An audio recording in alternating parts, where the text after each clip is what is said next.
Welcome into the Rockies Insider. I'm your Rockies Insider, Patrick Lyons, with the question of the day for Rockies fans all around the world. They do exist worldwide. I know this from the podcast downloads. What is new President of Baseball Operations, Paul DePodesta, going to do next? What is his offseason outlook for his new club? What will the Rockies be looking to do this offseason?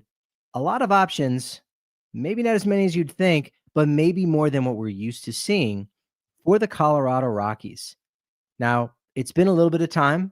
It's been 2-3 days to allow everything to sink in with this decision.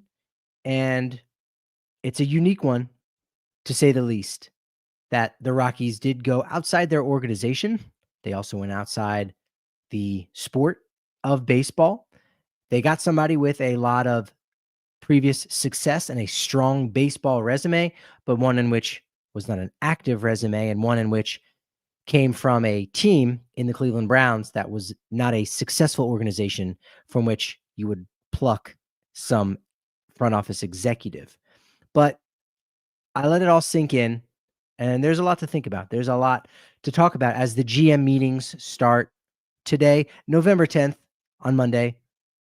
They run through Wednesday. They're in Las Vegas, and it's the first chance for representatives from all 30 teams in Major League Baseball to get in the room together to discuss various topics throughout the sport.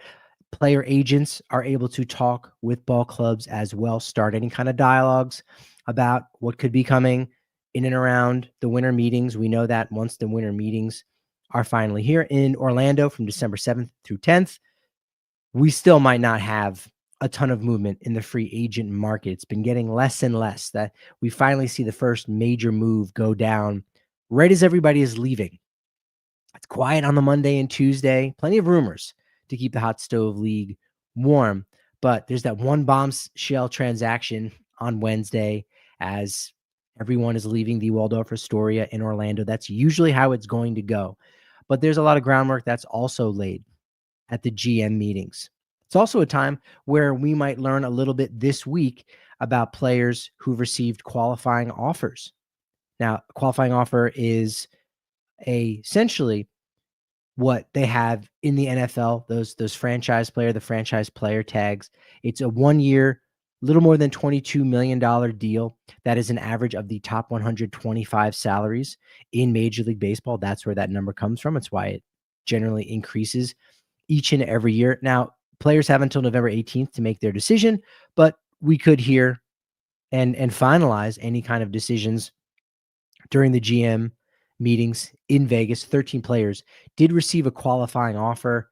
Kyle Tucker of the Cubs, Kyle Schwarber of the Phillies, Bo Bichette of the Blue Jays, Framber Valdez of the Astros, Dylan Cease of the Padres, Ranger Suarez also of the Phillies, Edwin Diaz of the Mets, Zach Gallen, D-backs, Shota Imanaga, Cubs, Michael King, Padres, Trent Grisham of the Yankees, Gleyber Torres of the Tigers, and Brandon Woodruff of the Brewers, which I think is the strangest one of the players who received a qualifying offer for numerous reasons. It's not to say he doesn't deserve it, but Brandon Woodruff had already a $20 million option for 2026.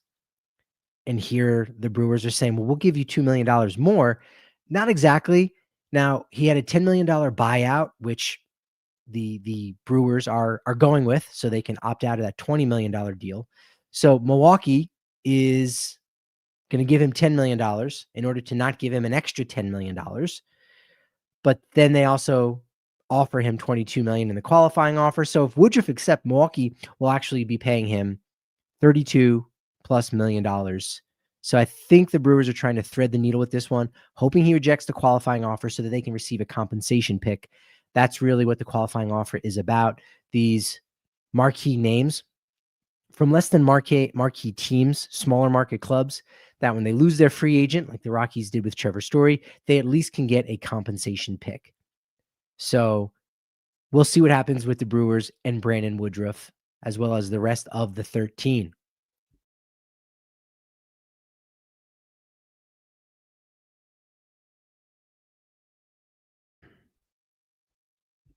Big shout out to Felix, first one in the chat. Good to see. If you got any questions about this offseason for Paul DePodesta, let me know, because he's got his work cut out for him.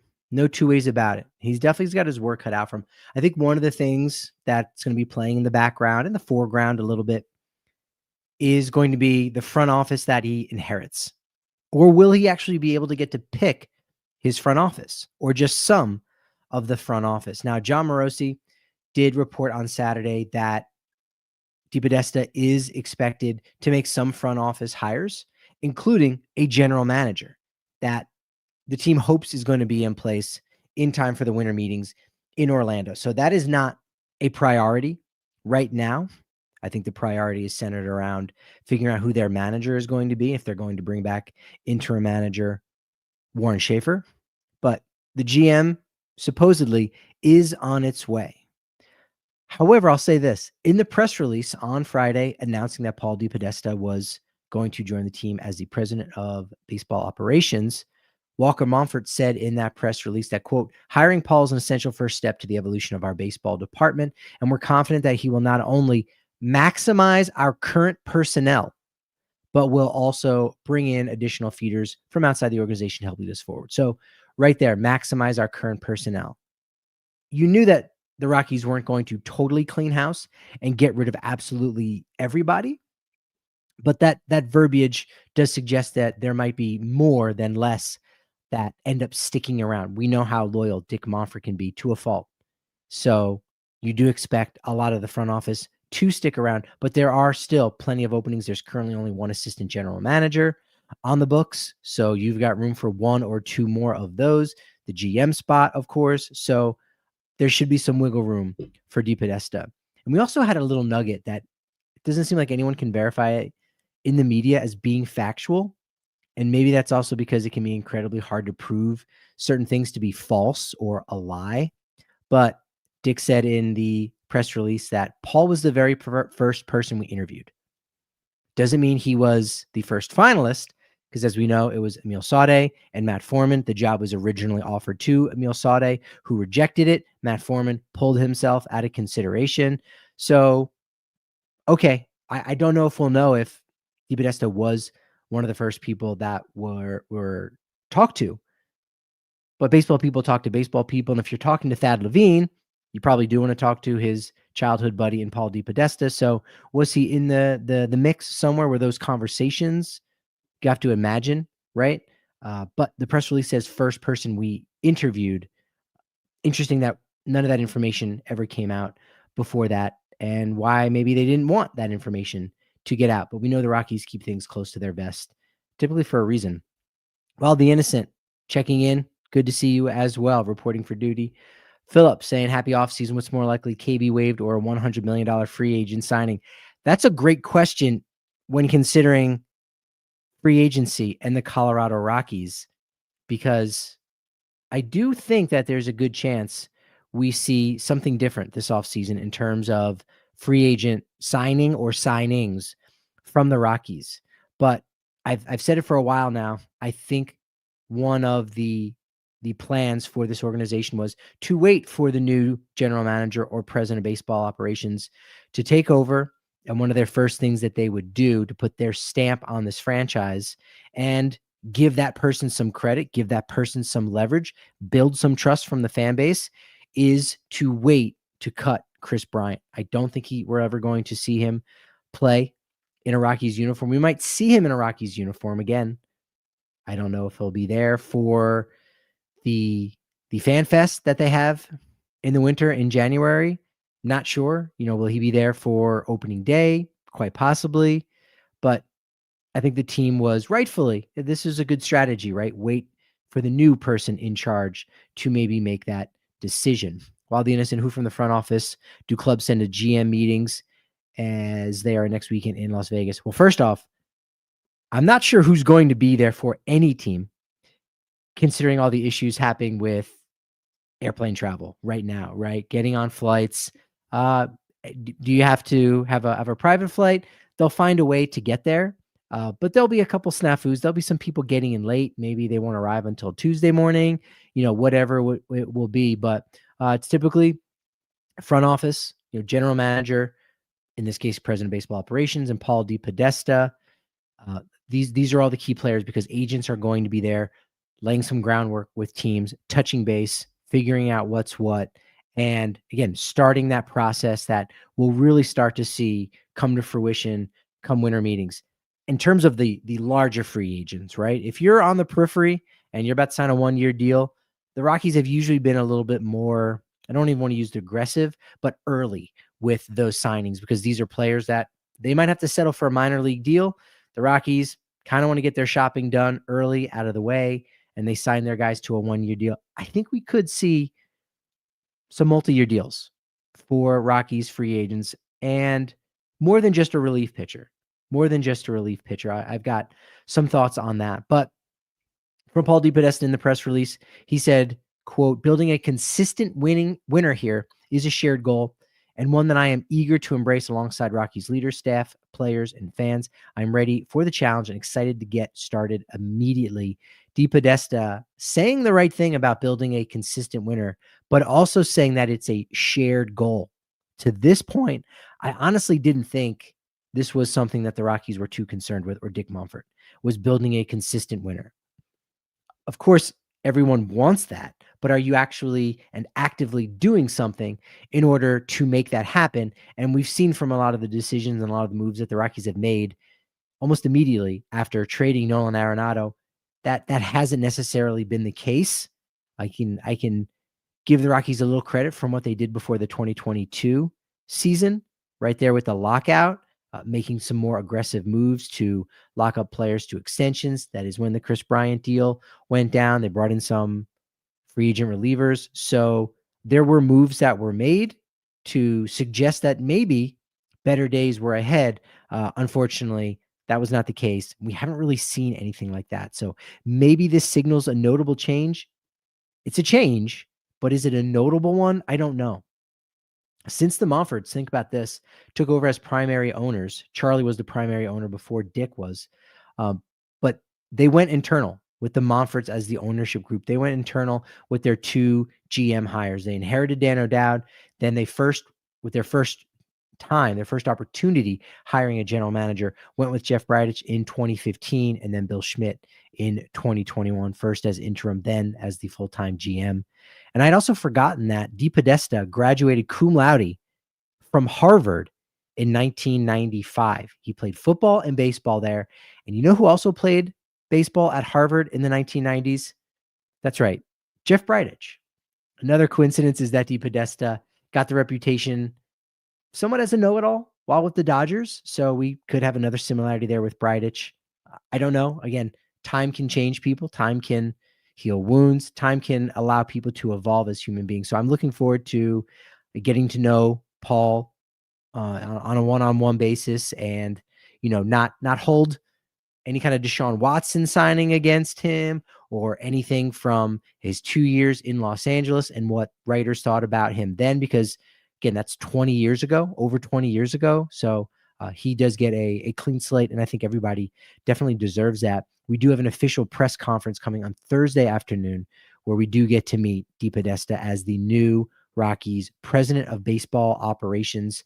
My questions to him are centered around, the change. What prompted that change to go from the MLB to the NFL? Did he think he was never going to get another chance as a general manager after just 2 years with the Dodgers?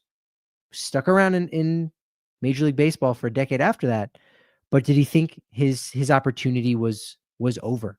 You don't always get multiple shots at something like that, and you have to make the most of the opportunities you get. You have to take opportunities many times when you're given the keys to an organization.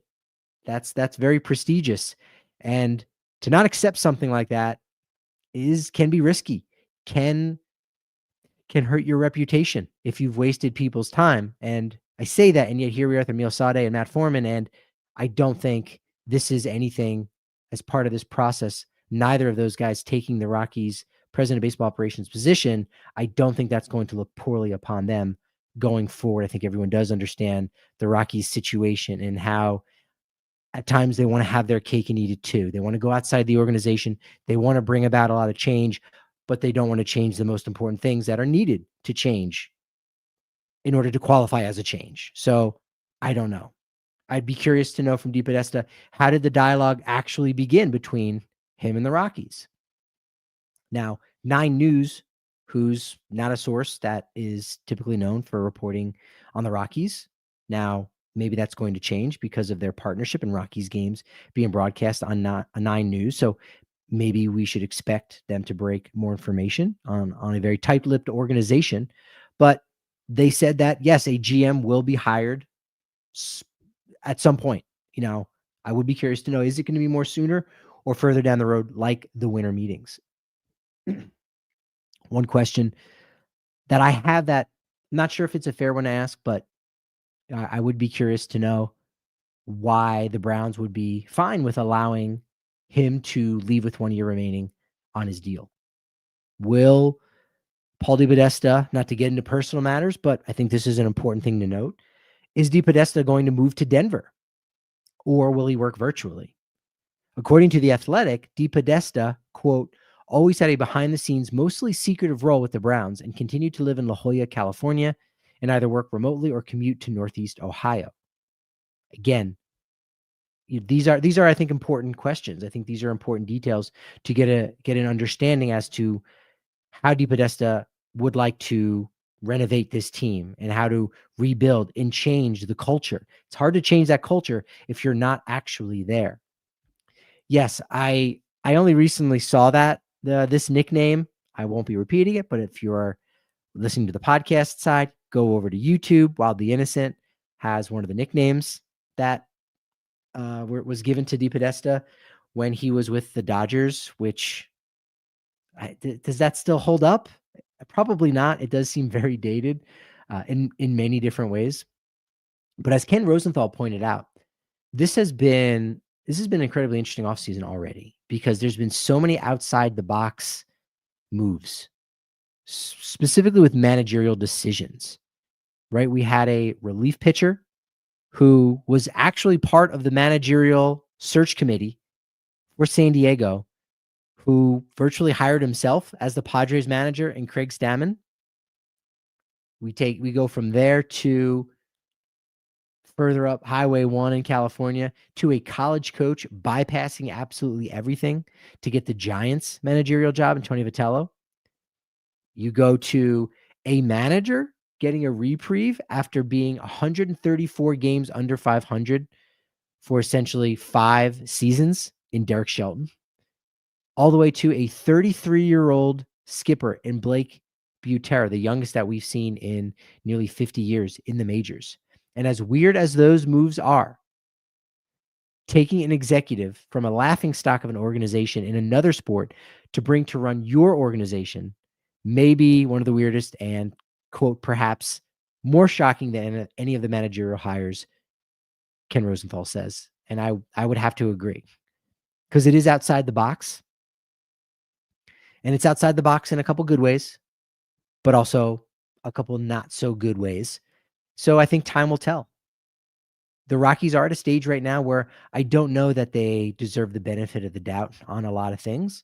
But Paul DePodesta, who is new, who is brand new, I think does deserve a little bit of time for us to see what he is going to do. So DePodesta as the president of baseball operations deserves that bit of flexibility or that luxury, if you will, but the entire organization as a whole, not necessarily just yet. One of the other things that is playing in the background for DePodesta, and it implicates 2026 more than 2027, but it still implicates the next 2 years, is the depth of the minor league system. Because many minor leaguers from this organization have opted into free agency. Some of the names you might know from their time in the majors, other AAA organizational type players, quality guys that have become free agents this offseason include Carl Kaufman, Connor Van Scoyoc, who came over in the Mike Moustakas deal back in 2023, a pair of minor league Rule 5 picks, righty Tyler Birch last year, Brendan McCarthy 2 years ago, lefty Antoine Kelly, who spent a little bit of time on the 40-man roster, catcher Veronica Palma, infielder Owen Miller, shortstop Julio Carreras, outfielders Trevor Boone, Sean Bouchard, who unfortunately injuries sort of derailed his potential at being somewhat of a modern day, not that 2021 is not modern day, but a more current version of Connor Joe. Unfortunately, that did not come to fruition due to some injuries. Two other outfielders that I think still have a little prospect cachet that I think could end up making a debut for somebody else in the majors. I'm speaking of outfielder Jesus Bugarin, who is a classic kind of Rocky player who generally sticks around and waits for their shot. Despite having the ability to become a minor league free agent, they don't do it. They stick around. But Bugarin opting to go the free agent route. This is a young man who dominated at 19, 20 years old in the Dominican Summer League. Go back and look at any year at the best players in the Dominican Summer League for the Rockies or just about any organization. And I'll admit, I have not looked at other teams' Dominican Summer League players to know if what I'm about to say is true. But knowing enough about baseball and the human condition and the Dominican Summer League, I think it's true that you can make a top 10 players list in the DSL each and every year for every team. Who are the 10 best players on either of the two teams? Take the best 5 on each. Most of them will not ever play in the majors. That's just kind of how it goes. That's just how it goes in the Dominican Summer League. That's just like a very good high school league. They're high school age kids for the most part. There's some 19-year-olds, there's some 20, but these are young players that are still raw, still developing, still have yet to play over in America in low A, even in the Arizona Complex League. So Bugarin came out with a bang, was decent in his first year at low A Fresno in 2023. And then, like a lot of Rockies prospects over the last few years, just didn't happen for him, right? Became very stagnant. That's been the story with a lot of Rockies prospects. That is something that Paul DePodesta needs to work on. And then the last one is outfielder Juan Guerrero. Mark my word, he will reach the majors either next year or in 2027. Don't know that he's going to be an impact player at this point, but I do see him as a future big leaguer, and a new organization for him should be exactly what he needs. And then there's the coaching staff. Will Warren Schaefer return? The conversations have been a little light right now, but there's plans for much more serious conversations this week with DePodesta in Las Vegas to figure out the next steps. If Warren Schaefer is going to come back, will he reprise his role as a third base coach? I don't think he'll go that far down the ladder. Could he be more of a bench coach or a more veteran type of manager? Could see that. Could we have a switch of roles where Clint Hurdle's the manager and then Warren Schaefer is the bench coach? That would be incredibly strange. And if we were talking about any other combination in the game of baseball, you would say there's no way that would happen. But again, we're talking about the Colorado Rockies, so I think that's on the table. We've got a pitching coach to figure out. Darryl Scott already gone. We saw the San Francisco Giants. They got rid of bullpen coach Garvin Alston. Might not be a name that you know, but Garvin has been around for a while now. He actually made his MLB debut with the Rockies. So maybe everybody gets a raise. Garvin Alston goes into the bullpen. LaTroy Hawkins will not be that next man up on the pitching side of thing of the coaching staff. He's been a special assistant with the Twins for the last few years, but he is going to get himself back onto the field and take over as the Twinkies bullpen coach. And if you remember last week, I did say keep an eye on Anton Richardson, that stolen base guru, the first base coach of the New York Mets. He does join Walt Weiss's staff in Atlanta, along with pitching coach Jeremy Hefner, who also comes over for the Mets. So Atlanta taking some Mets coaches, maybe trying to gain an advantage within the NL East. We'll see if that ends up benefiting them in any way.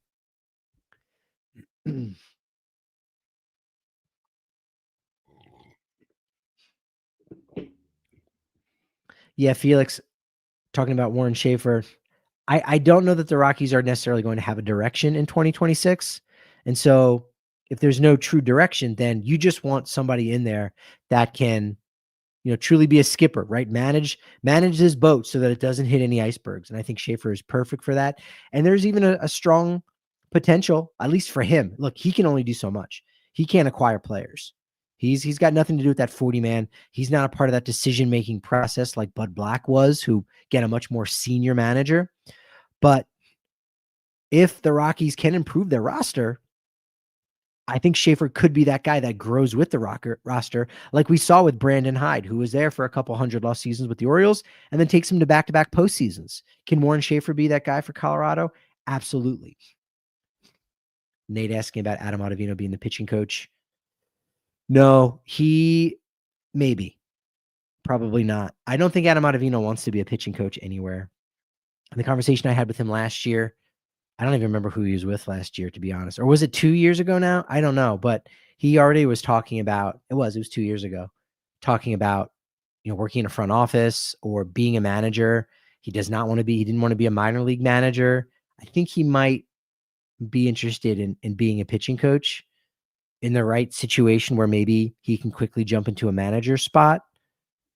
But for the Rockies, I don't know that he wants to start there exactly. Because again, it still remains to be seen what the Rockies' direction is going to be going forward. They're saying the right things. They've done the right thing by going outside the organization. But is this, again, are we going to have a situation where they're going to keep the status quo just with a different face, just a different person making these announcements? B saying Bouchard will go to Atlanta as well. Yeah, he'll be a really good, I think, platoon guy. Hits lefties well. He's on the wrong side of that platoon. You want a left-handed hitter because there's more right-handed pitchers. So we'll wait and see what happens with that. The Rockies Insider with me, Patrick Lyons, your Rockies Insider, discussing what the Rockies are going to do with new president of baseball operations, Paul DePodesta. Who are some free agent acquisitions they could look to target? Who are some trade candidates, both to and fro? Trading away, acquiring players? That's an important question that we're going to find out at some point what the Rockies will do. And maybe they'll be a little shrewd and wait for the market to come to them. We've seen them be a little more active early on with getting their guys, saying, all right, we're just going to bring back Jacob Stallings. All right, we're going to scoop up Tyro Estrada and Kyle Farmer. Farmer was before Estrada, but maybe they wait a little bit, which could be frustrating, but that could allow them to make some better decisions. Tons of great free agents out there that we know the Rockies aren't going to sniff, and that's all right, but that's going to be a big part of the offseason. That's part of the fun right now. And to me, this free agent class, I think, is lacking a little bit. I don't know that there's any true superstar. Kyle Tucker is the best. I've even seen it floated out there that he could get $400 million in free agency, which, again, if you're the best free agent available out there in any given offseason, that could happen. Bo Bichette, do you want to put him at number 2? He does play a premium position at shortstop. He could get over $200 million, but then that's it. Then you've got players now either on the wrong side of 30 or not 28, not exactly 29 just yet. So in that way, there lacks that kind of depth of super duper stars. But Kyle Tucker, Bo Bichette, Dylan Cease, which could be interesting if there's a bidding war if the Cubs decide they want to bring him back, if he can get close to $200 million. Don't forget Dylan Cease was a highly touted Cubs prospect. He never got the full recognition he deserved before he got traded because he had some arm injuries. So he was just a guy that, hey, if everything works right for him, he could look to be a steal in that draft. And he ended up being a valuable trade chip along with Eloy Jimenez for Jose Quintana, which ultimately that trade was a loss by the Cubs.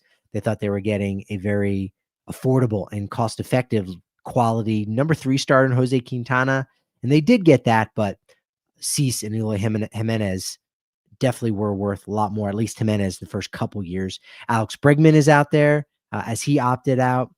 6 years, $160 million is something that MLB Trade Rumors has floated out there. But if we're talking about the Rockies, who could the Rockies end up getting? Jonathan wants to know, who should the Rockies get for pitching? Pete Alonso, not going to get what he's hoping for. It's hard. I think teams have learned, almost 25 years ago, Mo Vaughn, the Mets learned about Mo Vaughn. You don't want to pay for big burly guys like that. The Phillies ended up regretting that extension for Ryan Howard. Could Pete Alonso be that guy? I think the Mets need to pony up on Pete Alonso. He has been a great Met. He has been an all-time great Met. I hope he gets his money from Uncle Steve. But the Rockies, free agency, who are they going to target? Think about this. Since the start of the 2020 season, Colorado has signed the following free agents to a guaranteed multi-year deal, not a one-year deal with an option, but has given these following players 2 years or more as free agents. Chris Bryant in 2022. That is all. That's the list. It's Chris Bryant for $182 million over 7 years since the start of the 2020 season. That's all Colorado has invested in this squad. Now, as I've said, before the 2022 season, they ended up spending over $300 million, or they invested $300 million in the roster. Most of that coming on the Chris Bryant contract, $182 million, but then over $100 million, $150 million on extensions for Antonio Senzatella, Kyle Freeland, Ryan McMahon, CJ Cron got a little something. Elias Diaz got a little something. So that's not nothing. That's not nothing. But we're talking about guys that they already knew, they're comfortable with, weren't necessarily going to add anything more, especially because they were under club control for 2 more years. Referring to Freeland, Senzatella, and McMahon. They had 2 more years before they were free agents. So the Rockies were essentially just ensuring that they were going to keep those guys around past the 2023 season. They accomplished that, and it didn't help them at all, unfortunately. But it's been Chris Bryant over the last 5 off seasons as their only multi-year contract to a free agent. You have to go back to the 2018, 2019 off season when they gave Daniel Murphy a 2-year deal, which we know went poorly, specifically and especially because they let DJ LeMahieu leave and they brought in Daniel Murphy. So I think, and this is one of the more fascinating storylines, which again is just a domino. But it's a good domino. It could be a good domino. If it doesn't happen, I don't know that it means, I don't know that's the be all end all, but it would tamp down some of the hope I think a lot of Rockies fans may have that there is change coming. And that hope would be that DePodesta, new president of baseball operations, can convince Dick Monfort that players who receive 2-year deals are generally better than ones who can only get a 1-year deal in most cases. And it's a pretty easy concept to figure out. But if the Rockies can do that, if DePodesta can do that, I should say, and sign a couple players on multi-year deals, and I don't just mean relief pitchers, because that can be a lot easier, but can sign a starting pitcher to a 2-year or more deal, a position player that's not a bench piece to a 2 or more year deal, then that shows a willingness to change from Dick Monfort. Again, it could just be a willingness to stretch a little beyond the norm. Because again, 1 multi-year deal for a free agent in the past 5 off seasons. And you have to say, well, is Dick Monfort stretching this norm because he basically just doesn't want to lose more than 99 games in 2026? Quite possibly. But that I think is going to be an important indicator for figuring out how much change is going to happen. And again, a 2-year deal is nothing because really the Rockies might not get themselves back to relevance and get whatever it is DePodesta wants to do to get this franchise on track. That might not really even happen until 2028 anyway. So a 2-year deal there's no such thing as a bad 1-year deal, right? For the Rockies right now, a reasonable 2-year deal is not going to kill them. It's not going to hurt their chances in any way whatsoever. Like it doesn't matter. It really doesn't. Another indicator of success, I think, in this first offseason for DePodesta is the trade market. Can he acquire a player in a trade that won't just be a 1-year acquisition? A player that's going to receive, if you're going to put a number on it, which can't do anything about injuries, but a player that's going to be getting 800 plate appearances over the 26-27 seasons. So basically someone that's not a bench player or a platoon piece. How about a starting pitcher that can rack up about 40 starts over the next 2 years? And again, relievers are very inconsequential. I think that would be progress, but relievers are an easy market to get in on, make a good move. The Rockies have been doing it very consistently over the past couple years between Pierce Johnson and Brent Suter, and most recently Jimmy Herget. So that's not a big piece, right? Those are not really needle movers in any capacity. But if DePodesta can either, if not both, sign a free agent to a 2-year deal or more, that brings about and signals a little bit of a change. Acquiring somebody that can be an everyday player or a rotational piece, that would be a change. We just haven't been seeing that in quite some time from this franchise. And I think if DePodesta can do that, I would be impressed. I would be impressed a little bit. Again, that would show that he understands what this team needs and that he very well can get that done. I think DePodesta, I think anybody knows what the Rockies need to do, but doing it with Dick Monfort looking over your shoulder is a separate thing.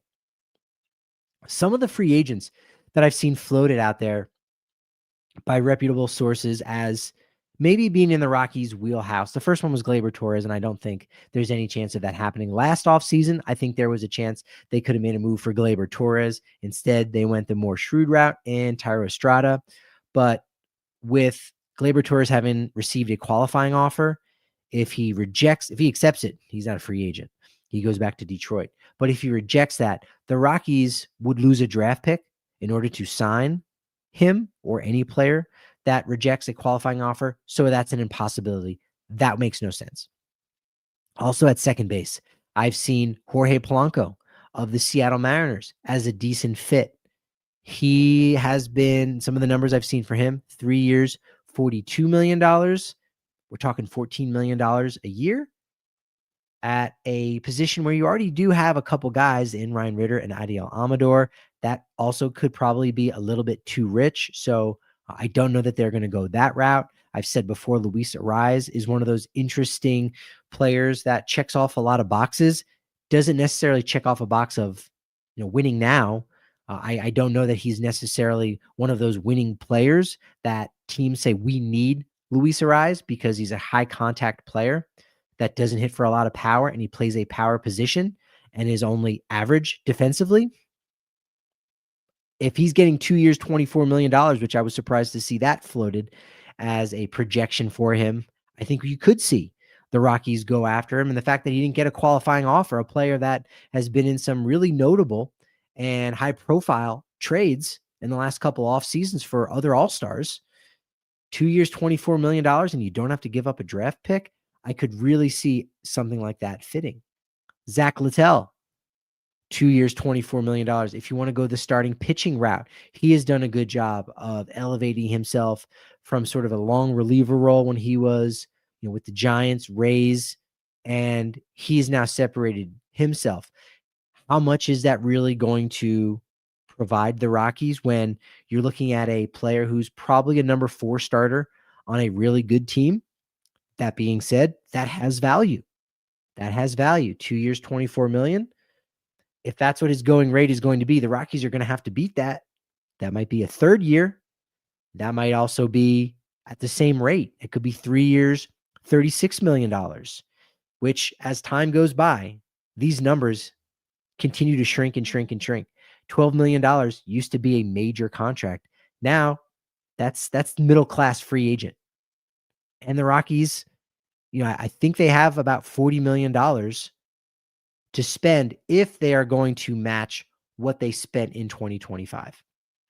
If they don't and they want to pocket some of that, then maybe you're looking more like $25 million that they add to the payroll in some capacity. It might not just be in free agency. It might not be in trades, but $25 million. So half of that right there going to a starting pitcher, number 4 on a contender, maybe in more of a number 2 starter on the Rockies, someone who can hold down the fort, save the bullpen a little bit. That's got a lot of value. He does have a lot of experience at Coors Field. I could see how he would be a fit in the bullpen. Emilio Pagan, 2 years, $16 million. That figure seems a little bit low to me. Nick Martinez, who received a qualifying offer last year, 2 years at $25 million, coming off a season where he wasn't very great. He was a guy that for the Cincinnati Reds, who had an abundance of starting pitchers, he got relegated to the bullpen. He ended up coming out of the bullpen 14 times. So, 4.45 ERA, 2.3 wins above replacement. That's still pretty quality.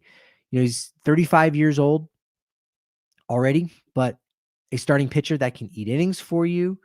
And again, protect some of those younger guys in the rotation. There's plenty of room for these young players. But maybe Nick Anderson. Again, players that I would think 2 years, $30 million.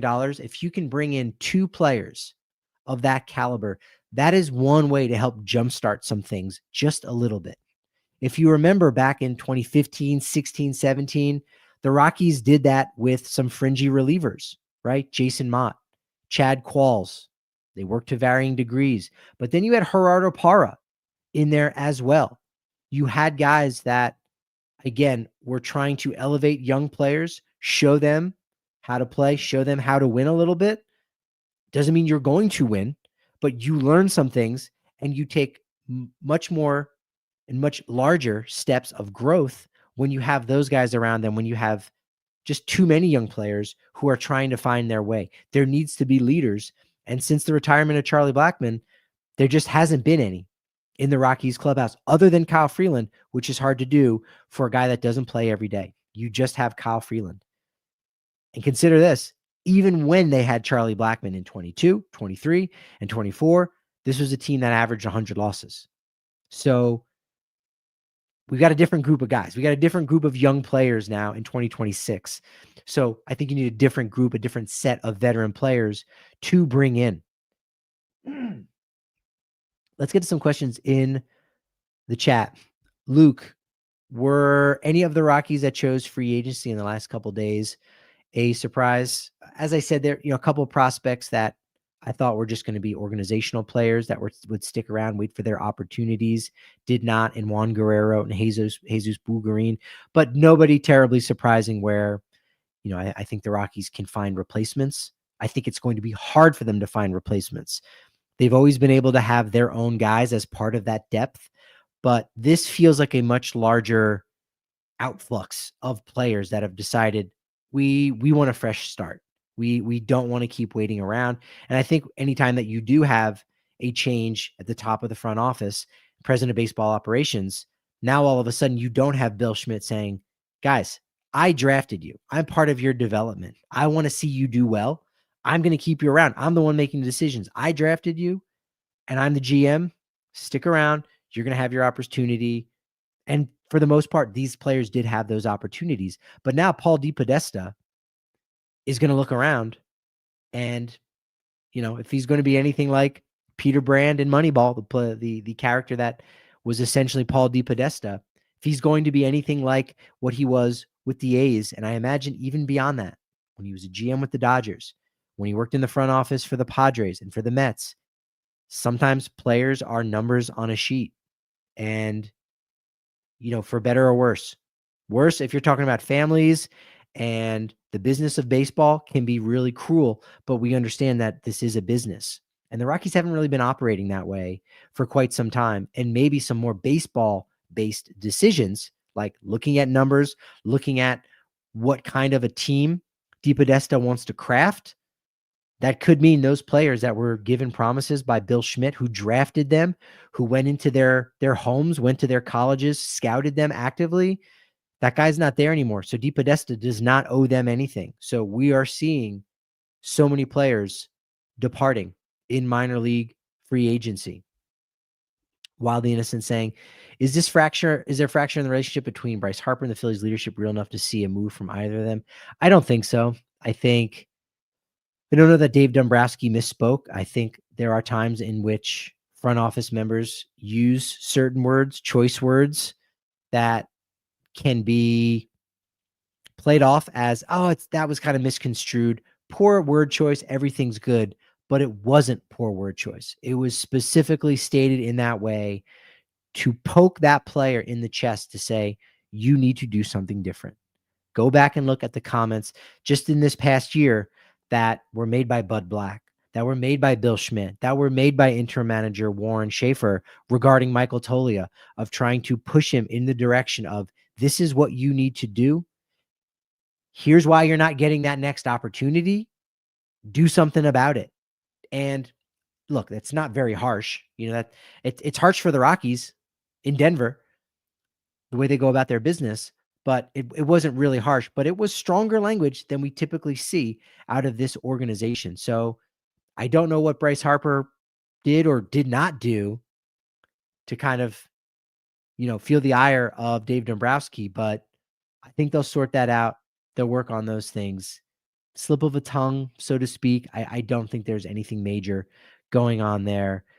Despite the fact that, I think Bryce Harper may have been told that there'll be an extension down the line. You're going to get paid a little bit better. Look at what Bryce Harper's making. And you're like, it's nothing. It's a very friendly contract. Even when he signed it, it wasn't a ton, but I think he wanted to get a deal done and he got it done. And it wasn't really great for him. And there was no opt-outs. And I don't even think he has a no trade clause. So strange things right there. Philip, bringing in these players you are mentioning, it's tough to envision that would elevate the club to the point of losing less than 100 games, or would you disagree? I would agree with that. I think it is going to be hard for this team to win 20 more games than they did last year. Again, I don't know what that roster is going to look like, but that would require some significant changes, some significant improvements, and not necessarily improvement in the player personnel, but improvements in individual players to get them to where they're going to be producing more. I also think a simple reset can do wonders. One of the things that the Rockies have done, I think time and time again, this was something that I talked about long ago when I was with DNVR and on the DNVR Rockies podcast, is that every year since 2019, it seemed as if they were coming up short of what they could have been doing or should have been doing to keep pace with even the average of average baseball teams. And they fell short of that. And I co-hosted a show with someone that continues to make excuses to this day and wears the purple tinted glasses as a homer. But the proof is in the pudding. We saw what happened, right? We've seen 7 consecutive losing seasons to know. But then it was the same thing every year of falling short of what is a norm.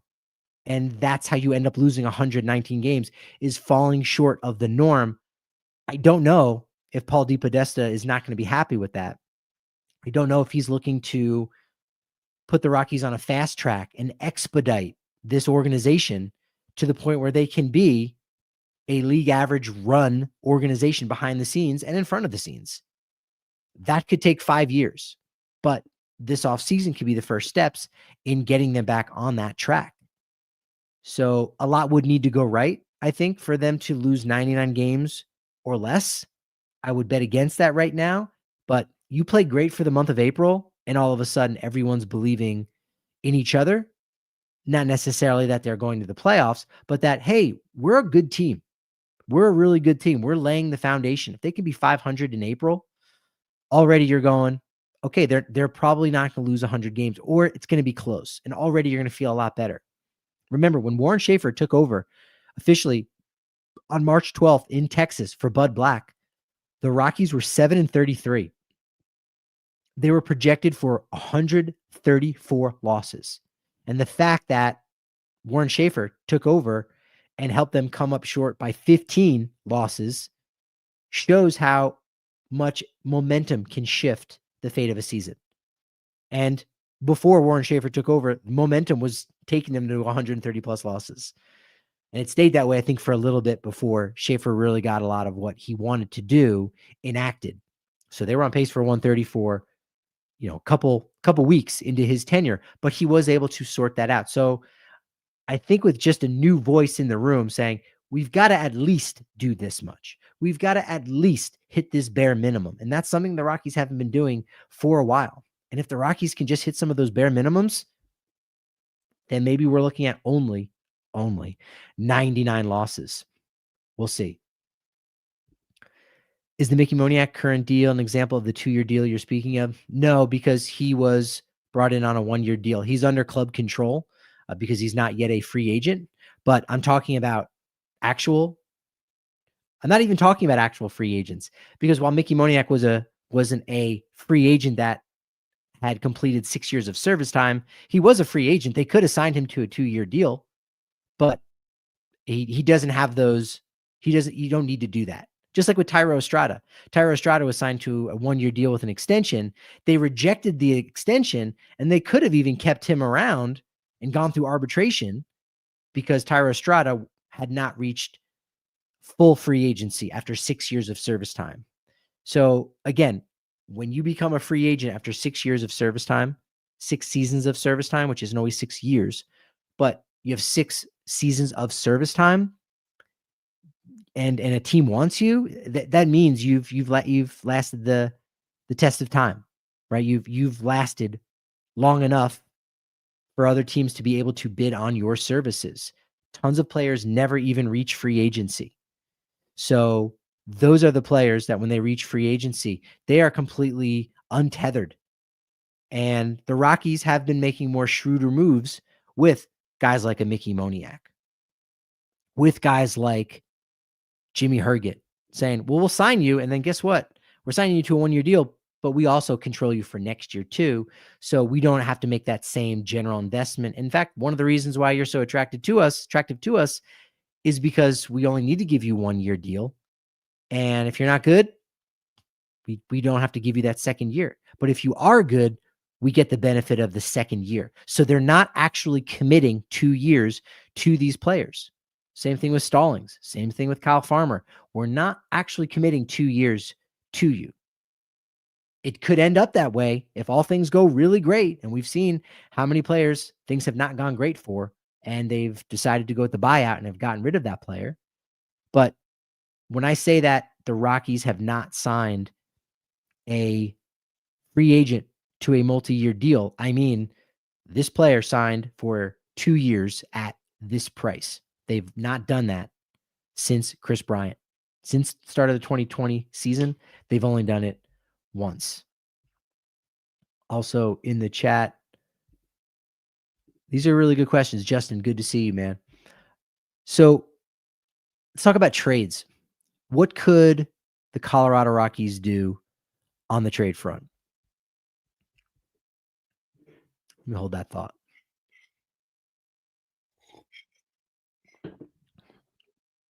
It's the Rockies Insider with me, the Rockies Insider, Patrick Lyons, talking about new present baseball operations. It's plural. There's a lot of operations that happen in baseball, but it's Paul DePodesta. He's the man in charge. GM meetings going down in Las Vegas. And we know free agents have been an area where the Rockies have struggled to be successful with when they do bring in a player. But then even from the perspective that it's hard to even get in the same room with some players and sign them to say, hey, here's why you want to come to Colorado. We've seen players be leery of that. And if they are going to come to Colorado, you know what? You may have to pay them a bit of a premium. You may have to pay a tax on that because, you know, by the time my 2-3 years or more are done, I might not be able to go out and get another free agent contract. In fact, I'd be curious to think of players that the Rockies have signed to multi-year deals who, when they were done, left and, you know, continued to have a really solid career. Maybe make the case Brian Shaw, because he's still kicking around, right? Carlos Gonzalez played for that 2019 season with Cubs in Cleveland. That wasn't really great. Gerardo Parra won a World Series in 2019 with the Washington Nationals. But, you know, to be fair, if you're signing a player as a free agent, you're already paying for, you know, his age 30, 31, 32, maybe 33. So they're already on the wrong side of 30. So it's going to be hard for them to continue to have a career beyond that.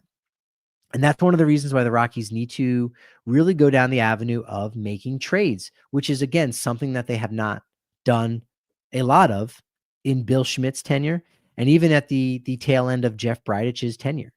Now, they did do a pretty decent job over the last 3 trade deadlines of getting rid of some expiring contracts, some contracts of players that were on the books for multiple years beyond that trade deadline.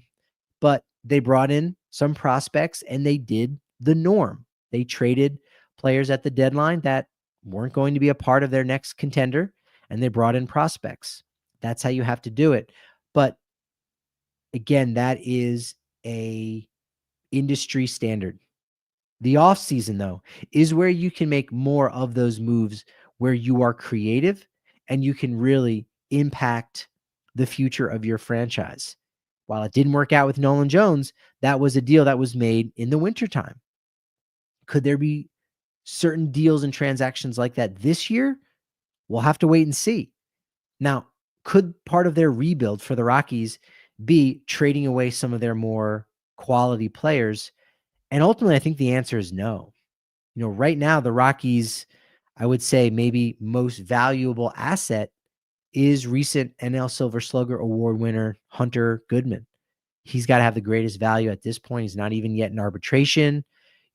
Could he stay behind home plate as a catcher? I think so. I think there's probably a couple teams out there that might look and say, let's make these couple tweaks. And I think he can really be a more consistent defender, maybe a league average, maybe even above average defender behind the plate. And then everything you get at the bat is a surplus.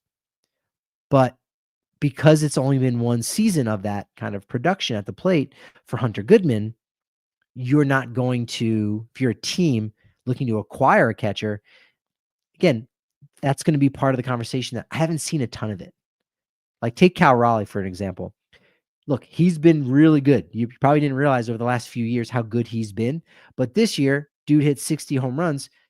Are you going to trade as much for Cal Raleigh as you would Aaron Judge? No, because Aaron Judge has done it much more consistently at a longer rate of time than Cal Raleigh. So 1 year does not make a revolutionizing type franchise renovation when you make a trade for a player or trade away a player of Hunter Goodman's ilk. So I would kind of be surprised if something does happen. If it does, again, maybe Paul DePodesta and the crew that he brings into his front office evaluate Goodman and say, I don't know that he can stick at catcher. And if he's a first baseman, he's a zero WAR player. He's league average at first base offensively. Hopefully you could make him something better than that defensively. But as a catcher, that is where his value is. Probably 1B and maybe even just a touch behind Hunter Goodman for players that could help kickstart and boost a Rockies rebuild is Ezequiel Tovar. And a lot of that, I think, has to do with the fact that he has a very club-friendly deal, still incredibly young. Not a good time for him, right? Injury-plagued 2025. But he's going to get paid a little more than $30 million combined for his age 27 and age 28 season in that club-friendly extension that was signed earlier this year. So, and those would have been free agent seasons for him. So, again, these are good contracts to have for a larger market club because it gives you that cost certainty and it gives you obviously a very quality player. Tovar also has a club option for his age 29 season worth only $3 million, which feels like $23 million would be an absolute bargain in 2031, even if he's only slightly better than league average. Because again, qualifying offer this year is $22 million. So Tovar making $23 million in essentially 6 years from now is very affordable. Again, even if he's league average, if he's again above league average, now you've really got something and teams are willing to pay for that. Just like, as I mentioned with the Dylan Cease trade years ago, the Cubs were trying to acquire a really good, affordable contract in Jose Quintana. And so they traded a top prospect for that. You're getting not just a player, but you're getting their contract and their years of control. That is all a part of the equation. The Rockies do have Jordan Beck, Bretton Doyle, Chase Dollander. They would probably be in a next tier. And again, so much is still unknown about those players. And beyond that, there's just more questions than answers. So it's going to be hard to really boost this rebuild because you don't have those assets. I think you had more of them a couple years ago when the Rockies should have been thinking about a rebuild, but instead, status quo, they stagnated, and now they've lost 100 games 3 years in a row. After 2026, maybe we see more players emerge as being consistent players, right? The Beck, the Doyle, the Dollander. Tovar after last season, getting himself back on track, Goodman doing it a second year in a row, then maybe you can start to boost that rebuild. And until then, I think you hold on to those players. I don't think you need to cash in that lottery ticket, because the difference between trading anyone on this roster right now, Goodman, Tovar, Beck, Doyle, Dollander, between now and next year, in a worst case scenario, the difference between right now and next year is not very much what you're going to get back in return. But if these players go out and perform like the Rockies have been expecting them to, and they very well could, and they have shown in the past, now that difference between this offseason and next offseason becomes a chasm, becomes a top 100 prospect. So that's why you do nothing this offseason with those players, unless there is a team out there that is infatuated with someone, and maybe you make an old school trade. Maybe it's Hunter Goodman for Hunter Green is a bad example. Reds have also said that they don't expect to trade him, or Terry Francona doesn't expect to. But you can go and make a 1-for-1, maybe bring in a starting pitcher, and maybe you get a little bit aggressive. Maybe you even take a risk on that. Where Paul DePodesta said, this guy I think is going to fit in very nicely at Coors Field. Let's trade one of our best assets in Hunter Goodman, because we've got guys who can hit. We've got enough of them. We can attract free agent position players. We just can't attract free agent pitchers. We need to acquire them in trades. In the chat, Luke saying, can we Bobby Bonilla the KB contract instead of $27 million for the 3 years? How about $3 million for 27 years? KB would have to be okay with that. Sure. The Rockies actually did do that with Todd Helton. And I think Vinny Castilla had a deal like that maybe just ended this past year, or maybe it was 2024, where he was still getting money down the line. So the Rockies, I think, very well could do that. Maybe they don't want to. Maybe that's something that they are very ardent about, that no, we're not going to go the Bobby Bonilla route. We want to just get rid of this deal as quickly as possible. We will suck it up for the next 3 years. And honestly, think about it from the rebuilding perspective. You can pay, that $3 million. Look, even right now, $3 million is a drop in the bucket to $150 million payroll. But I said this last week. I think $7 million is what the Rockies are already paying out in contracts for players that are not going to be a part of the 2026 team. $5 million for Nolan Arenado, $1.5 million combined between Tyro Estrada and Kyle Farmer, and then $500,000 to Jacob Stallings. So $3 million is a nice number, right? 27 years, though. Even if it's something like $10 million, $10 million in 3 years might be a front of the line setup man that the Rockies could bring in, that they now don't have that money. And for the next 3 years, you're basically paying a tax to Chris Bryant of, no, we're not going to work something out where we can pay you just a little bit here and there for a longer period of time to save money right now. I think the Rockies would love to save money right now. But if they're really, truly considering trying to put this thing back on track and becoming a contender, you want those financial assets and those resources, the payroll, maybe money that could be part of a cap, a salary cap coming forward with the next CBA. But you want to have access to as much money as possible. Again, as long it might just be within your budget, but you want to be able to spend that entire budget. If you're spending it, whether it's $3 million, $10 million on Chris Bryant for a guy that's no longer here, when you're trying to be good, that's no good. But $27 million in 2026, do they need that money? Is that going to change the future of their franchise drastically? No. 2027, is that $27 million going to change the future of their franchise drastically? I would also say no. And then in 2028, you go, well, this could be the start of that window of these young players starting to play better and building something. And some of that $27 million would really be nice to utilize to add, to a veteran pitcher. We've seen teams start to make those additions before they become relevant and become really good, because they know that their window of contention is a year away. Let's start it a year early, or let's bring in that player a year early, because next year's free agent class isn't as good. The Cubs did it with John Lester before they started building their dynasty. Teams do that. So 2028 is where you look and go, ooh, that $27 million could be pretty important, could be critical for the Rockies. But the next 2 years, that $27 million, it's not going to change a lot. It could change a lot if you spend some of that money behind the scenes and invest it in the analytics, in technology, in player development. No two ways about it. But Dick Monfort has just not spent his money in that way just yet. And maybe he won't even be able to, depending on the changes that he would love to see in the next CBA. Also, question in the chat, is Ethan Holiday timed well for coming up with room in the infield as shortstop, or is it looking like third base to begin? He's still going to be playing shortstop, I think, for the next couple years before he gets to the majors.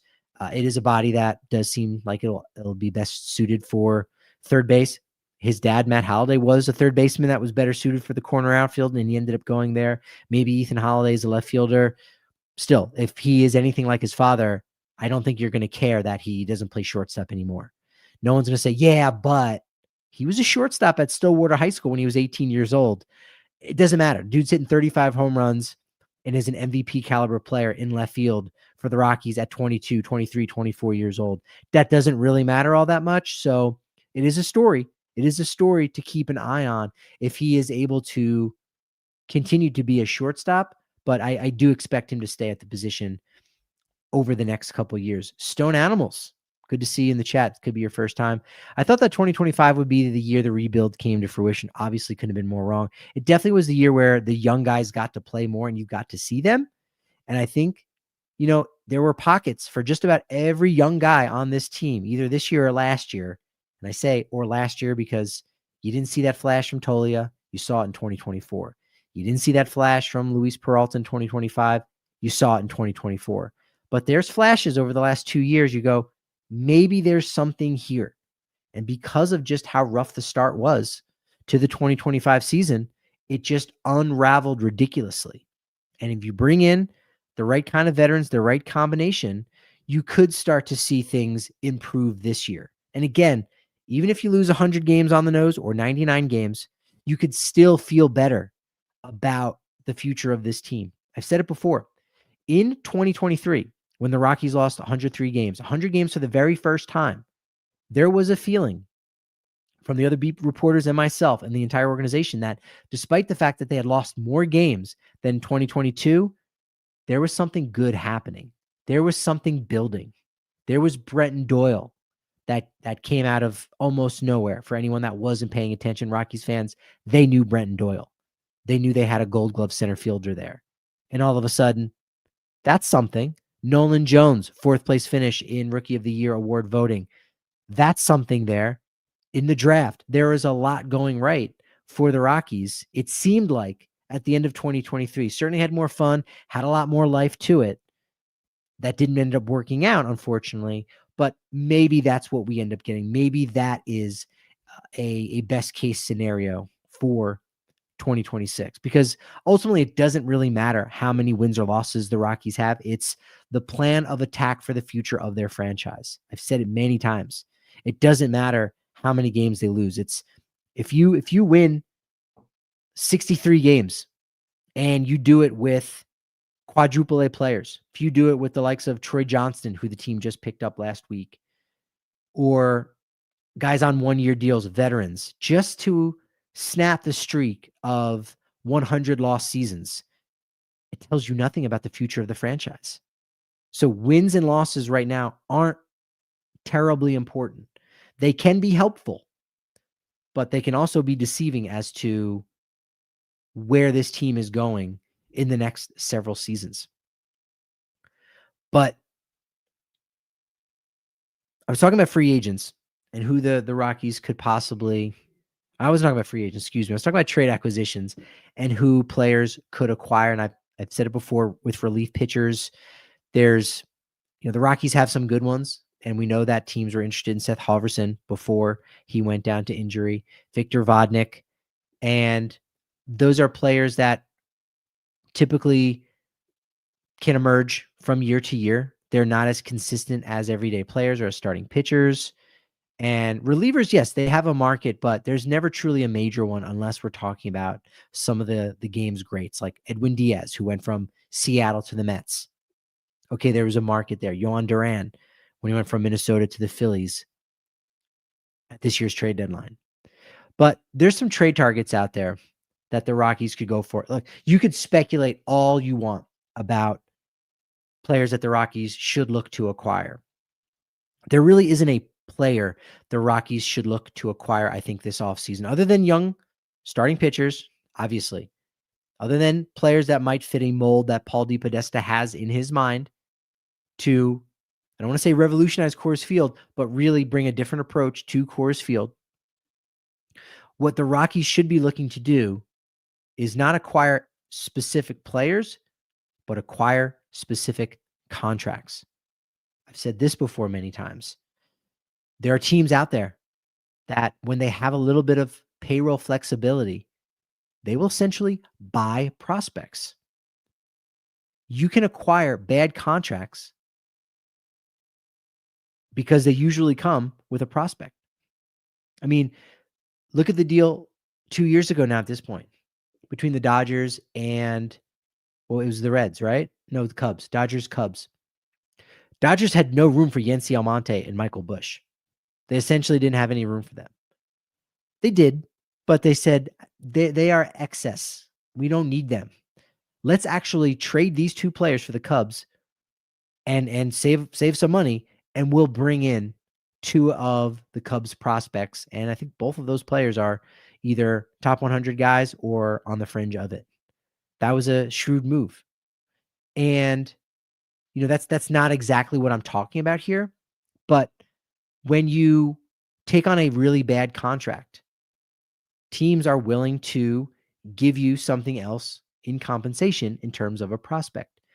Now, the Rockies did not pay the Yankees anything to pay down Ryan McMahon's deal. I know they valued that more than getting more prospects. If it would have been Ryan McMahon and $10 million going from the Rockies to the Yankees, which we know what the optics are there. Oh, the Rockies are trading a third baseman and they're going to pay down his contract. They're going to pay him to go play for another team. We know what that looks like. Nolan Arenado, St. Louis Cardinals, of course. They wanted to avoid that, which I think is problematic because you just hurt the future of your franchise. But if you had traded Ryan McMahon and $10 million to the Yankees, you would have received more than Griffin Herring and Josh Gross. You would have gotten at least one other prospect, or you could have maybe taken Josh Gross and gotten another top 10 prospect. Maybe that's where you get Rock Riggio. And then when you come back around in the Jake Bird trade, now you're acquiring another top 15, top 10 player in the Yankees farm system. You buy a prospect. You can do that. And that's a strategy when if you've got money to spend and you're in the middle of a rebuild, you should look to do that. In Colorado right now, they've got holes on their roster. So a bad contract could involve a decent, but not very good, but still a decent player that maybe can hit in the middle of your lineup. There are players like that that are available right now on teams all around the league. The Phillies have Nick Castellanos. I said this a couple weeks ago. Could you trade Nick Castellanos and let's say the Phillies number 10 prospect? Again, that's just a ballpark.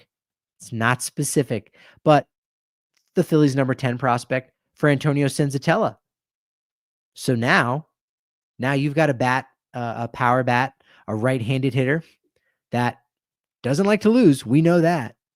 Could he be a malcontent in Denver? Possibly. Is that a reason why the Rockies would never touch him? Yes, precisely. But Senzatella for Castellanos. You pay Castellanos a little more than what you're paying Senzatella right now, but then you bring in a really good prospect that either is a prospect nearly fully developed that could possibly help your team in the second half or in 2027, or one that's a little bit lower in A-ball that can help you in 2028, 2029 when you do expect or hope to be good. What about Javier Baez? He's due $48 million over the next 2 years. Tigers have plenty of really good prospects. You're not getting any of their top 100 guys. No, but they've got a deep farm system. You can improve there. Baez does have a partial no trade clause, so this one could be a challenge. But for the Rockies' perspective, you'd be reuniting, so to speak, Chris Bryant and Javier Baez, a pair of players from that iconic 2016 Chicago Cubs World Series winner. And we know Cubs fans love attending games at Coors Field. Javier Baez in purple, I could see that. Jorge Soler, more of a DH now at this point. And sure, you want that spot freed up, but Rockies do have a young roster that you're okay not having that DH spot. And besides, again, how much are you going to be playing Jorge Soler? It's not even that important. Take $16 million off the Angels payroll. Give them one less responsibility there. You pay him $16 million. He hits 20 home runs, and you also get a prospect from the Angels. That deal works. How about DH Jock Peterson? Again, you're blocking the DH spot, but it's for 1 year. And we know that the Rockies use the DH spot for Hunter Goodman a lot to give him days off his feet from being behind the plate his first full year as a catcher. Sure, that's not ideal, but we're talking 1 year. Just you sit Jock Peterson on the bench then if you want to keep Goodman in the lineup and you don't want to put him behind the plate. It doesn't matter because the reason you're acquiring Jock Peterson and his $21.25 million deal is to get that prospect. He's not going to play a lot of defense at Coors, if any. And he's got a pretty good track record. Sure, a lot of that was back with the Dodgers, Giants, but he loves sitting at Coors Field. He rakes there. That could be an intriguing fit that at least in the offseason, it makes Rockies fans hopeful. And again, you get to acquire a prospect. How about, this is maybe one of the more interesting players that I found that could be an acquisition for the Rockies that could change a lot. Let me get to this comment. How important for player development is a strong veteran? I would appreciate a player like Baez or Soler from that angle. Just can't be a priority. Yeah, I mean, it is a priority that you do need veteran players, but not a priority in the sense that that's what you're doing 24/7, the entire off season for 4 months. No, you can balance those things and figure something like that out. I don't think that would take a lot of hardball negotiations because I don't think anybody wants those contracts. But I when I first started covering the Rockies, I didn't buy into that concept of bringing in veteran players because in 2018 they had a young roster that was getting younger and younger, and you had your Raimel Tapias and you had your David Dahls and so many other great young players. Brendan Rodgers still at that point that, again, we didn't know what the future was going to hold, but it seemed like, hey, get out of the way, let these guys play, see what they can do. But you're trying to win ball games, not necessarily develop players at the major league level. If you play David Dahl every single day, maybe in 2 years he becomes an all-star, which ultimately did happen in 2019. But in the meantime, you might be missing out on something in the present tense. So you have to have a little bit of a balance and keeping some of these young players chomping at the bit. So there is a balance. And right now we know the Rockies have a lot of holes. They don't have a ton of players that you can look at and say, man, we've got to have this guy starting every single day. There's a few of them, no doubt.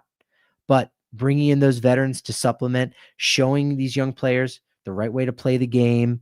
It sounds trite, right? It's you hear that a lot from the Rockies, and usually it's when they're trying to defend some of their decisions. But as the Rockies, I think sometimes in the public sphere didn't really play their cards right because they play their cards so close to the vest.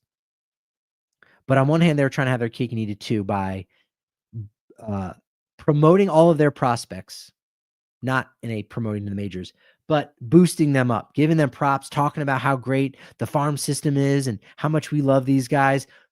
While yet, when it came time to promote them to the majors, they didn't do it because they weren't ready, because they weren't as good as they were hyped up to be by the same organization.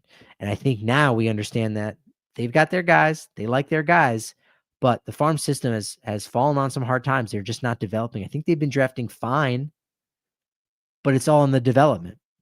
right? Every year you look at who the Dodgers get, and no one's like, oh man, this is an A+ draft. No, because they're picking in the mid to high 20s. But they develop those players, and then they become Will Smith. Then they become Gavin Lux, all of these guys, right? Example after example. So the Rockies just need to develop a little bit better. And until that happens, I don't think bringing in veterans are really standing in the way of anyone. The player that I think could be incredibly intriguing for the Rockies to acquire in a trade, I don't think it'll happen. But let me get you hyped up. Chew on this one. How about outfielder DH Masataka Yoshida of the Boston Red Sox? How about that? 2 years, $37.2 million. You pay him 26, 27. Again, combined over those 2 years. And you get a prospect or two from a really good and really deep Red Sox farm system. Now, Yoshida only has 29 homers in 3 seasons. That's not great with Boston and that the short porch in left field and the Green Monster. Maybe not a porch so much as it is a dock. I don't know. But do the Rockies, this is what I'm curious about. Do the Rockies, more specifically Paul DePodesta, do they want to kickstart, I should say, do they want to kickstart their rebrand in the Far East by bringing in their first Japanese player since Kaz Matsui in 2007, which was nearly 20 years ago? This would really, I think, do wonders for getting themselves back into that market. They still have a long way to go, but this could be worth more than just one step in the right direction. If you were to acquire a player like Masataka Yoshida, and then people in Japan, I imagine everyone just loves the Dodgers. Sure, but there are always contrarians out there that say, well, everybody likes that. I want to like something different. Why would you like the Rockies if you're in Japan? There's no Japanese players until Masataka Yoshida. Maybe that jump starts the Rockies in that market. We've got this offseason, Munetaka Murakami, great third base slugger from the Tokyo Yakult Swallows of NPB. He has now been posted 45 days. He's got out there where any team can sign him. He's only 25 years old. He had 56 home runs in 2022, broke Sadahara O's single season record, 246 home runs over his last 8 seasons. This guy is a stud. He could legitimately make $200 million in free agency this offseason. And we know the Rockies aren't going to be playing that game. They're not even going to be doing it with Tatsuya Imai, who is a young 28-year-old pitcher from Japan. He'll turn 28 in May, I should say. But he's another guy who could get $150 million. But there are tons of Japanese players that contribute, or Korean-born players that contribute each and every year. And there's always gems that are out there. And even again, if it's just a role player or a guy that you're going to have around for 1 year or 2, that's something. That is certainly a placeholder for the next group of guys coming up and coming through. Going back to trade targets, you could go Kodai Senga. There's rumors that perhaps the Mets could be looking to shop his deal. He's got $15 million due to him each of the next 2 years. Since his rookie season of 2023, when he was second in the NL Rookie of the Year award behind the unanimous winner in Corbin Carroll, he's been hurt. He hasn't been anything. It's $15 million each of the next 2 years, $15 million in 2028, which unless he is on the IL significant amount of time, he's going to get that. So essentially we're talking 3 years, $45 million. Look, the Mets have money to burn. It's fine. But maybe they would like that $45 million to spend elsewhere. You throw the Rockies a prospect. Now all of a sudden you've boosted your image in Japan, which again is not a critical thing, but it is an area that the Rockies are just completely discarding. We know the Rockies have discarded so much. We're draft and develop, and we're barely going to try anything else. That's a problem. They need to be trying everything. Just be good at everything, and maybe you'll be a reasonable team that can, even if it's only stringing together a series of 70-win seasons, you're avoiding 100 losses. You're avoiding 119 lost seasons. The reason they're in this predicament is because they've just totally discarded all of these other ideas and concepts and ways of running an organization, that they are in this pit that they are in right now. So maybe Kodai Senga is a guy that allows you to boost your starting rotation. improve your farm system, and boost your image over in Japan. It's a win, win, win. It's not maybe targeting a specific individual player that you want, but it's still not clear what kind of players the Rockies do want or what new president of baseball operations, Paul DePodesta, wants. What does he want in his next generation of Rockies players? It's not clear. So until you figure that out, try to acquire as many positive assets as you can. And being creative on the trade front is one of those ways. Luke saying our team payroll is going to be so small. Buying back contracts and prospects seems like a great idea. Thank you. Wild Innocent, how much does MLB Club pay to the Tokyo Colt Swallows to sign him? That has gone away where there was a fee. So now those teams just get a certain percentage of the player's contract, and Major League Baseball basically takes care of that money. So Luke saying, tell Yusei Kikuchi we've got air conditioner. Yeah, the Rockies have a great facility there. Yeah, the Angels, that could be another one of those contracts where the Rockies can improve their starting pitching and improve their profile in Japan. You know, it's not a priority, but if it's something that is on their plate, again, you can do multiple things at once. It's not, oh my gosh, they acquire Kodai Senga or Yusei Kikuchi. Clearly, this is part of a much grander plan, and they're going to be acquiring all kinds of players from the Far East, from the MPB, and from KBO and trades. And no, it's just one thing that we're doing over here that makes sense, and it checks off a lot of different boxes. Let's just do that. And now we've got another fire that we need to put out. There's a lot of things that the Rockies need to get to this offseason, and it's going to be really interesting to see how Paul DePodesta starts that process of rebuilding the Rockies and trying to get them, I don't even want to say to respectability, just relevance. And that's going to be a hard thing to do right now with where the Rockies are at currently. Thank you to all y'all in the chat. You rule. Appreciate you giving me that momentum. At Patrick T. Lyons, at Patrick T. Lyons, MLB, and the Rockies Insider over on YouTube. Appreciate all of your wonderful momentum. But unfortunately, as you know, it's only as good as my next show. So, of course, I'll talk to you then.